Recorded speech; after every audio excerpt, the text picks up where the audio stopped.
কিন্তু ওই যে রাসূল সাল্লাল্লাহু আলাইহি সাল্লামের মেয়েদেরকে কুফার রাস্তা দিয়ে যখন বন্দি করে হেঁটে হেঁটে নিয়ে যাচ্ছিল, তাদেরকে ছড়ি মারছিল, অত্যাচার করছিল, রাসূল সাল্লাল্লাহু আলাইহি সাল্লামের বংশের মেয়েরা ছিল সম্মানিত নারী।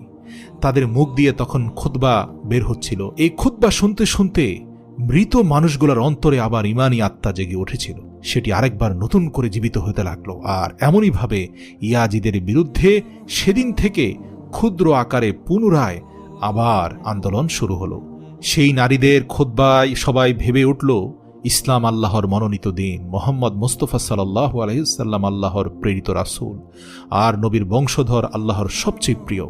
যে নবীর বংশের উপর জুলুম করছে তাকে বাদশা বলা সবচেয়ে বড় গুনাহ হবে। আর এজন্য মদিনাবাসীদের মধ্যে ইয়াজিদের বায়াত গ্রহণ করাকে অস্বীকার করল যারা বীর ইমানদার ছিল, যেটি দেখে ইয়াজিদ মদিনার উপরে আক্রমণ করে বসল। বলা হয়ে থাকে ইয়াজিদ 3 দিন পর্যন্ত মদিনার ভেতর